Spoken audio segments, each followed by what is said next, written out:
Antifa militants and their comrades travel from across Europe and to the Americas to participate in each other's attacks, to funnel propaganda and training materials and target information through shared encrypted channels, moving through underground networks of safe houses and finance, and sustain their operations through transnational funds. And they work alongside hostile foreign states that share their mission. Today's far-left terrorists can raise money in one country. They can host their communications in a second country. They can receive training in a third country. They can recruit militants in a fourth country, and then together strike a target in a fifth country. And so we have no choice but to confront this menace together. We will either cooperate across our borders, or the terrorists will continue to exploit the gaps between them. Under President Trump, for the first time, the United States is building the infrastructure, the partnership, and the strategy to defeat the scourge of far-left terror. Here in the United States, the share of left-wing terrorist attacks and plots has risen to levels not seen in decades. In Germany, far-left violence has jumped by more than 40% in just the last year alone. In Greece, more than 80% of radical violence is now driven by far-left and anarchist actors. These are not abstract statistics. Americans have seen what those numbers mean.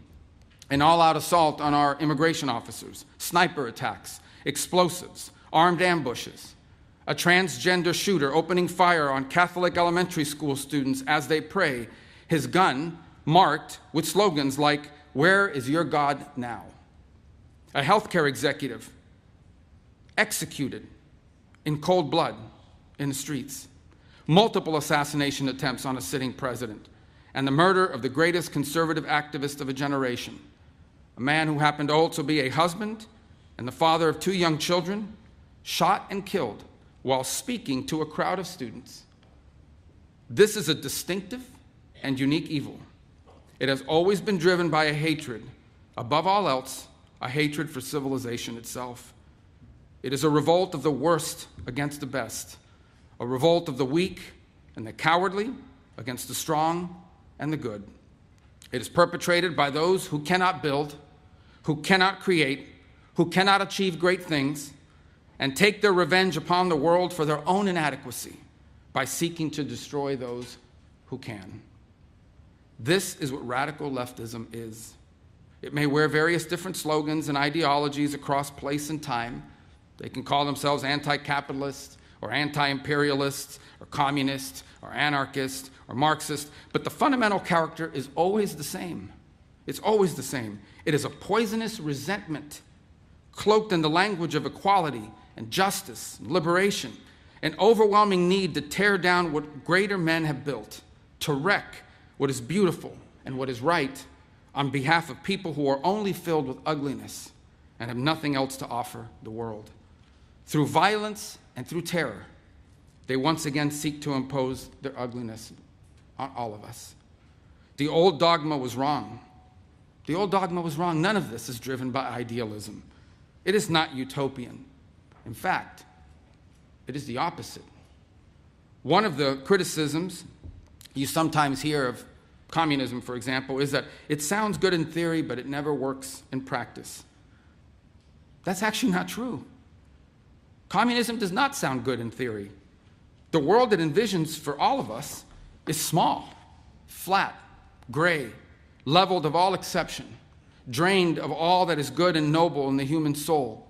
The world it envisions is a world without courage, a world without creativity or ambition, a world without heroes or glory or great causes to strive towards, a world without miracles, without myths, without men who rise above the rest to do incredible and extraordinary things. And the world communism envisions is a world without God. For these architects of revolutionary violence, the towering achievement of our civilization, for them, it's an unbearable humiliation, a reminder of what they cannot do, and a reminder of what they cannot be. So they choose instead to destroy. They attack pipelines, they attack railroads, they attack power grids and laboratories, the physical embodied symbols of power and invention and achievement.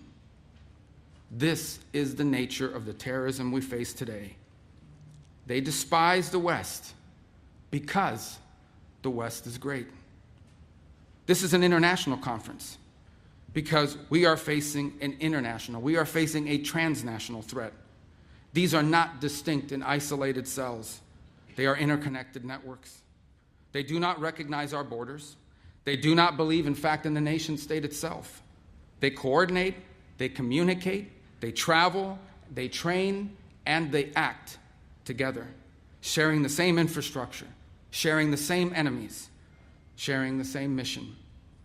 Antifa militants and their comrades travel from across Europe and to the Americas to participate in each other's attacks, to funnel propaganda and training materials and target information through shared encrypted channels, moving through underground networks of safe houses and finance, and sustain their operations through transnational funds. And they work alongside hostile foreign states that share their mission, like Iranian proxy networks, who are increasingly intimately tied to leftist militant groups around the world. The Cuban regime's sprawling intelligence and ideological network helped to build the far left in our country and in our hemisphere, and it remains inextricably linked to the far left groups and movements across and beyond the West. Today's far left terrorists can raise money in one country. They can host their communications in a second country. They can receive training in a third country. They can recruit militants in a fourth country, and then together strike a target in a fifth country. And so we have no choice but to confront this menace together. We will either cooperate across our borders, or the terrorists will continue to exploit the gaps between them.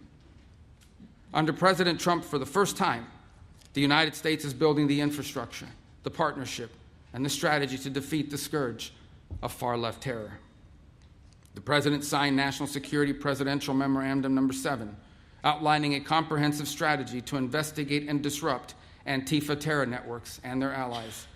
Last November, the State Department designated 4 violent far-left extremist groups as foreign terrorist organizations, and there will be more designations soon. In December, we announced rewards for justice, offering up to $10 million for information disrupting the financing behind these groups.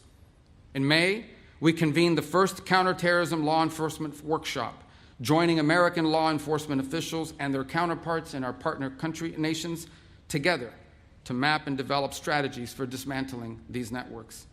The next workshop will be co-hosted with our partners in Germany. The coalition we're building together is already bearing fruit. And we are here today to build on that work. We can and we must identify and map this threat and rebuild our counterterrorism architecture to defeat it, just as we have done together before. Now we must do it together again. Through intelligence and information sharing, through coordinated law enforcement strategy, through financial targeting and disruption, we will dismantle these networks brick by brick.